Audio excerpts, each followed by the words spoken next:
Hello friends, welcome back to my channel. എൻ്റെ പേരിലിനി അപ്പോൾ പുതിയൊരു വീഡിയോയിലേക്ക് സ്വാഗതം. അപ്പോൾ ഇന്ന് നമുക്കൊരു ഓഫ് ഡേ ആണ്. അപ്പോൾ നമ്മൾ കുക്കിങ്ങും പരിപാടിയൊക്കെ ആയിട്ട് ഇറങ്ങിക്കൊണ്ട് ബാക്ക്ഗ്രൗണ്ടിൽ മ്യൂസിക്കൊക്കെ വെച്ചിട്ടുണ്ട്. അപ്പോൾ ഇന്ന് നമ്മുടെ വീട്ടിൽ നമ്മുടെ എന്താ പറയുക, കൂടെ താമസിക്കുന്ന അമ്മച്ചിയില്ല, നമ്മൾ എലോണാണ് വീട്ടിൽ. അപ്പോൾ വീട് ഇന്ന് സ്വന്തമായിട്ട് കിട്ടിയേക്ക് വന്നതുകൊണ്ട് മ്യൂസിക്കൊക്കെ ആയിട്ട് വൈബിൽ കുക്കിങ്ങിനുള്ള റെഡിയാക്കലാണ്.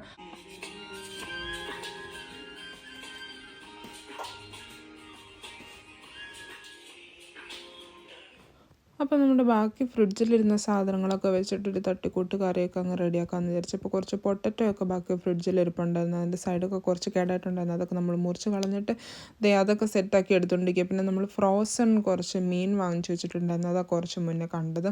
അപ്പോൾ ഫ്രോസൺ മീൻ വെച്ചൊരു മീൻ കറിയും പിന്നെ ഒരു പൊട്ടറ്റോ കറിയൊക്കെ ആക്കാമെന്ന് വിചാരിച്ചാണ് ചോറും കറിയൊക്കെ ആയിട്ട് നമുക്ക് കൂടാമെന്ന് വിചാരിച്ച്.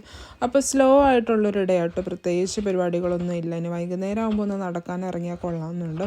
അതും മൂഡ് വന്നാൽ മാത്രമേ ഇറങ്ങുള്ളൂ. നമ്മളിങ്ങനെ ഷെയർഡ് അക്കോമഡേഷനിലൊക്കെ ജീവിക്കുമ്പോൾ ഒരു പ്രത്യേകത എന്ന് പറഞ്ഞിട്ടുണ്ടെങ്കിൽ എപ്പോഴും നമ്മൾ കൂടെ ജീവിക്കുന്ന ആൾക്കാരുടെയും കൂടെ ടൈം കൂടെ നോക്കണം കേട്ടോ. അപ്പോൾ എപ്പോഴും നമുക്ക് നാട്ടിലെ പോലെ എല്ലാ ദിവസവും കിച്ചണിൽ കയറി കുക്ക് ചെയ്യലോ അങ്ങനത്തെ പരിപാടിയൊന്നും നടക്കില്ല. സാധാരണ ഞാൻ ലഞ്ച് ബോക്സൊക്കെ റെഡിയാക്കി വെക്കുന്ന വീഡിയോസൊക്കെ കാണുമ്പോൾ ആളുകൾ ചോദിക്കാറുണ്ട് 2-3 ദിവസത്തേക്ക് ഈ ഫുഡ് തന്നെയാണോ കഴിക്കാറെന്നൊക്കെ. അപ്പോൾ എല്ലാ ദിവസവും കുക്ക് ചെയ്യാനുള്ള ഫെസിലിറ്റി ഒന്നും നമുക്കിവിടെ ഉണ്ടാവില്ല. ചില സ്ഥലങ്ങളിലൊക്കെ ഫിക്സഡ് ആയിട്ടുള്ള ഡേയ്സ് ഉണ്ടാവും. അല്ലെങ്കിൽ എല്ലാവർക്കും നമുക്ക് എന്താ പറയുക, എല്ലാവർക്കും പറ്റുന്ന രീതിക്ക്, അതായത് നമ്മൾ വേറെ ആരെയും ശല്യപ്പെടുത്താത്ത രീതിക്കൊക്കെ നമ്മൾ കുക്ക് ചെയ്യേണ്ടി വരും. അപ്പോൾ എൻ്റെ സാധനങ്ങളൊക്കെ ഞാനിവിടെ നിരത്തി ഇട്ടേക്കുന്നത്. അപ്പം ഇടയ്ക്ക് അമ്മച്ചി കയറി വന്നാലും ഞാൻ പറയാറുണ്ട് ഞാൻ സാധനങ്ങളൊക്കെ നിരത്തി ഇട്ടേക്കുന്നതെന്ന് പറഞ്ഞാൽ അപ്പോളജൈസ് ചെയ്യാറുണ്ട്. പക്ഷേ അമ്മച്ചി പറയും നീ കുക്ക് ചെയ്യുമല്ലേ, എന്തായാലും സാധനങ്ങളൊക്കെ നിരത്തിയിട്ടല്ലേ കുക്ക് ചെയ്യാൻ പറ്റുള്ളൂ. ഇന്ന് എനിവേ അമ്മച്ചി ഞാൻ മുന്നേ പറഞ്ഞ പോലെ തന്നെ ഇവിടെ ഇല്ല. അപ്പോൾ പുള്ളിക്കാരി പുറത്തെങ്ങോട്ടോ പോയേക്കാണ്. അതുകൊണ്ട് ഫുൾ സ്പേസ് ഞാനങ്ങ് എൻ്റെ സ്വന്തമായിട്ട് എടുത്ത് എൻ്റെ സ്വന്തമായിട്ടുള്ള രീതിക്കാണ് പരിപാടികളൊക്കെ നടന്നുകൊണ്ടിരിക്കുന്നത്. അതുപോലെ തന്നെ നമ്മളിങ്ങനെ എന്താ പറയുക, ഷെയർഡായിട്ടുള്ള അക്കോമഡേഷനുകളിൽ ജീവിക്കുമ്പോൾ പൊതുവേ നമുക്ക് ഒച്ച ഉണ്ടാക്കാനും ഒരുപാട് ബഹളം ഉണ്ടാക്കാനൊന്നും പറ്റില്ല. അവിടെ രാത്രിയായി ഒരു സമയങ്ങളിൽ നമുക്ക് ഒച്ച ഉണ്ടാക്കാനോ കിച്ചൺ യൂസ് ചെയ്യാനോ ഒന്നും പറ്റില്ല. അങ്ങനെയുള്ളതൊക്കെ ആകുമ്പം കൂടെ ഉള്ളവർ കംപ്ലയിൻറ്റ് ചെയ്തിട്ടുണ്ടെങ്കിൽ ഒരുപക്ഷെ നമ്മുടെ വീടിൻ്റെ ഓണറോ അല്ലെങ്കിൽ ഏജൻസിക്കാരോ ആരാന്ന് വെച്ചാൽ അവർ നമ്മളെ കോൺടാക്റ്റ് ചെയ്യും, ഒച്ച ഉണ്ടാക്കരുത് അങ്ങനെയുള്ള വാർണിംഗ് ഒക്കെ കിട്ടാനായിട്ടുള്ള സാധ്യതയുണ്ട്. അതുപോലെ തന്നെ നമ്മുടെ കുക്കിങ്ങിൻ്റെ പല സാധനങ്ങളുടെയും സ്മെല്ലൊന്നും ഇവിടെ കൂടെ താമസിക്കുന്നവർക്കൊന്നും ഇഷ്ടപ്പെട്ടു എന്ന് വരും. വേറൊരു കാര്യം എന്ന് പറഞ്ഞാൽ നമ്മുടെ ഇന്ത്യൻസ് പ്രത്യേകിച്ച് അധികം ശ്രദ്ധിക്കാത്തതും ഒന്നും ശ്രദ്ധിക്കേണ്ടതുമായിട്ടുള്ളൊരു കാര്യം എന്ന് നമ്മളിങ്ങനെ കുക്ക് ചെയ്യുമ്പോൾ ചിലപ്പോൾ ഡോറൊക്കെ തുറന്ന് കിടക്കുവാണെങ്കിൽ, അതായത് ചിലപ്പോൾ ഇങ്ങനെ 1 BHK ഫ്ലാറ്റിലൊക്കെ ജീവിക്കുന്നവരൊക്കെ ആണെങ്കിൽ കുക്ക് ചെയ്യുന്നതിൻ്റെ സ്മെല്ല് നമ്മുടെ എല്ലാ ക്ലോത്ത്സിലും കയറുന്നുണ്ടാവും, നമ്മുടെ ജാക്കറ്റുകളിൽ. അതുപോലെ തന്നെ പുറത്ത് നമ്മൾ ഹാങ് ചെയ്തിട്ടേക്കുന്ന എല്ലാ ഡ്രസ്സുകളിലും കുക്ക് ചെയ്യുന്നതിൻ്റെ സ്മെല്ലുണ്ടാവും. അപ്പോൾ നമുക്ക് ആ സ്മെല്ല് കറക്റ്റായിട്ട് അറിയാൻ പറ്റില്ല, കാരണം നമ്മൾ അതുമായിട്ട് അഡാപ്റ്റ് ചെയ്ത് ജീവിക്കുന്നത്. പക്ഷെ നമ്മളത് പുറത്തേക്ക് ഇറങ്ങി കഴിയുമ്പോൾ, പുറത്തിറങ്ങി നടക്കുമ്പോൾ വേറൊരാൾക്ക് പെട്ടെന്ന് ആ സ്മെല്ല് ഐഡൻറ്റിഫൈ ചെയ്യാൻ പറ്റും. ഈ ഒരു സാഹചര്യം, അതായത് UK ജീവിക്കുമ്പോൾ എന്ന് പറഞ്ഞാൽ സ്മെല്ല് ഭയങ്കര ഇമ്പോർട്ടൻ്റ്. അപ്പോൾ നമ്മളൊരു നല്ല പെർഫ്യൂം അടിച്ചിട്ടാണ് വഴി കൂടെ ഇറങ്ങി നടക്കുന്നതെങ്കിൽ പെട്ടെന്ന് ആൾക്കാർ നമ്മുടെ മുഖത്ത് നോക്കി പറയുമോ യു സ്മെൽസ് നൈസ് എന്ന് പറയും. പക്ഷേ ചീത്ത സ്മെല്ലാണെങ്കിൽ അവരൊരിക്കലും പറയില്ല, സ്മെല്ല് മോശമെന്ന് പറയില്ല. പക്ഷെ അവരത് പെട്ടെന്ന് ഐഡൻറ്റിഫൈ ചെയ്യും. നമ്മുടെ സ്മെല്ല്, കുക്കിംഗ് സ്മെല്ല് നമുക്ക് നല്ലതായിരിക്കും, പക്ഷെ അത് സ്മെല്ല് ചെയ്യുന്നവർക്ക് അത്ര നല്ലതായിരിക്കണമെന്നില്ല. അങ്ങനെ എൻ്റെ ചോറും കറികളൊക്കെ റെഡി ആയിട്ടുണ്ട് കേട്ടോ.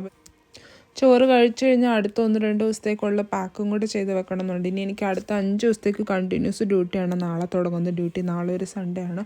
അപ്പോൾ ചിലപ്പോൾ ലാസ്റ്റ് വീക്കിലെയും നെക്സ്റ്റ് വീക്കിലെയും കൂടി ഡ്യൂട്ടി ഒരുമിച്ച് വന്നതുകൊണ്ടാണ് 5 ദിവസം കണ്ടിന്യൂസ് ആയിട്ട് നമുക്ക് ഡ്യൂട്ടി വന്നത്. ശരിക്കും പറഞ്ഞിട്ടുണ്ടെങ്കിൽ ഞാൻ കണ്ടിന്യൂസ് ആയിട്ട് 5 ദിവസം ഡ്യൂട്ടി ചെയ്യാനായിട്ട് പ്രിഫർ ചെയ്യാറില്ല. സാധാരണ ഇടയ്ക്ക് 1-2 ദിവസം ഗ്യാപ്പ് കിട്ടുന്നതാണ് എനിക്ക് കുറച്ചുകൂടെ കംഫർട്ടബിളായിട്ട് തോന്നാറ്. കാരണം നമ്മളിവിടെ UK വന്ന് ജോബ് ചെയ്യാൻ തുടങ്ങിയ പിന്നെ ഏറ്റവും നമ്മൾ എൻജോയ് ചെയ്യുന്ന കാര്യം എന്ന് പറഞ്ഞാൽ ഇടയ്ക്ക് 1-2 ദിവസം നമുക്ക് കിട്ടുന്ന ഈ ഗ്യാപ്പുകളാണ് കേട്ടോ. അപ്പോൾ ചോറൂണൊക്കെ കഴിഞ്ഞ് കുറച്ച് നേരം ഞാൻ നെറ്റ്ഫ്ലിക്സ് ഒക്കെ ആയിട്ട് എന്നിട്ട് പുറത്തിറങ്ങാൻ തീരുമാനിച്ചു. അപ്പോൾ സമയം വൈകുന്നേരം 7:30 ആയിട്ടോ. അപ്പോൾ രാവിലത്തെ നമ്മുടെ കുക്കിങ്ങും പരിപാടികളും എല്ലാം കഴിഞ്ഞ് നമ്മൾ വൈകുന്നേരം ആയപ്പോൾ ജസ്റ്റ് ഒന്ന് നടക്കാനായിട്ട് ഇറങ്ങിയേക്കാന്ന് പറഞ്ഞിട്ടുണ്ടെങ്കിൽ നമ്മൾ ലിഡിലേക്കാണ് പോകുന്നത്. ചെറിയൊരു ഷോപ്പിംഗ്. കഴിഞ്ഞ ആഴ്ച ഞാൻ ശരിക്കും പറഞ്ഞാൽ 1-2 തവണ ഷോപ്പിംഗ് നടത്തിയിരുന്നു. പക്ഷേ നോക്കിക്കഴിഞ്ഞപ്പോൾ വീണ്ടും എൻ്റെ എല്ലാ സാധനങ്ങളൊന്നുമില്ല. എന്തുകൊണ്ടാണ് ഇങ്ങനെ തീർന്നു വന്നതെന്ന് വെച്ചാൽ എനിക്കറിയില്ല. അത്യാവശ്യം നന്നായിട്ട് ഭക്ഷണം കഴിക്കുന്നുണ്ടെന്ന് എനിക്ക് തോന്നുന്നു. എനിവേ ലിഡിൽ പോകുമ്പോൾ എൻ്റെ ഏറ്റവും വലിയ ഒരു വീക്ക്നെസ് എന്ന് പറഞ്ഞിട്ടുണ്ടെങ്കിൽ ലിഡിൽ നമുക്ക് ഇഷ്ടം പോലെ പേസ്ട്രീസ്, കുക്കീസ്, ബ്രൗണീസ് അങ്ങനെയുള്ള സാധനങ്ങളൊക്കെ കിട്ടും. വൈകുന്നേരം ആയതുകൊണ്ട് ബേക്കറി തീർന്നിട്ടുണ്ടാവും. ഇല്ലെങ്കിൽ അതിൽ നിന്ന് എന്തെങ്കിലുമൊക്കെ വരണം എന്നുള്ളതാണ് മെയിൻ അജണ്ട. അപ്പോൾ ലിഡിൽ ചെന്നിട്ട് കാണാം. ഇവിടെ നടക്കാൻ വയ്യാത്ത ആളുകൾക്കൊക്കെ ഗവൺമെൻറ് ഇങ്ങനത്തെ വണ്ടികളൊക്കെ കൊടുക്കും കേട്ടോ. അപ്പോൾ അവർക്ക് എവിടെ വേണമെങ്കിലും അങ്ങനത്തെ വണ്ടിയായിട്ട് പോകാൻ പറ്റും. അപ്പോൾ നമ്മൾ ഷോപ്പിംഗ് ഒക്കെ കഴിഞ്ഞിറങ്ങിയപ്പോഴേക്കും രാത്രി 9 മണിയായിട്ടോ. രാത്രി 9 മണിയായി കഴിയുമ്പോൾ അറ്റ്മോസ്ഫിയറാണ് ഈ കാണുന്നത്. ഇന്ന് ശരിക്കും പറഞ്ഞിട്ടുണ്ടെങ്കിൽ ഒരു 9:30 9:45 ഒരു അത്യാവശ്യം നല്ല വെട്ടം ഉണ്ടായിരുന്നു. 10:30 കഴിഞ്ഞിട്ടാണ് ഇവിടെ സ്ട്രീറ്റ് ലൈറ്റ് ഓൺ ആയത്. അപ്പോൾ 10:30 കഴിഞ്ഞിട്ട് ഞാൻ നടക്കുന്നതിൻ്റെ വീഡിയോയും ഉണ്ട്. കാരണം ഞാൻ ലിഡ്ലിയും തിരിച്ചു വന്ന് മോറിസണിലും കൂടെ കയറിയായിരുന്നു. കുറച്ച് നേരം മോറിസണിലൂടെ നടന്നിട്ടാണ് നമ്മൾ തിരിച്ച് റൂമിലേക്ക് പോയത്. ലിഡ്ലിയിൽ നിന്ന് നമ്മുടെ റൂമിലേക്ക് തിരിച്ച് വരാൻ തന്നെ അത്യാവശ്യം നടക്കാനുള്ള ദൂരമുണ്ട്. അപ്പോൾ ഒരു ഈവനിങ് വോക്ക് എന്നുള്ള രീതിക്കും കൂടിയാണ് ഇറങ്ങിയത്. നടന്ന് തന്നെ പോകാമെന്ന് വിചാരിച്ചത് അതുകൊണ്ടാണ്. അപ്പോൾ ഇത് ഏതാണ്ട് 10:30 ആയ സമയം. അപ്പോൾ നമ്മളങ്ങനെ റൂമിൽ വന്ന് വാങ്ങിച്ച സാധനങ്ങളൊക്കെ അടുക്കി വെച്ചപ്പോൾ അത്യാവശ്യം ഉറക്കം വരുന്നുണ്ട്. Bye bye.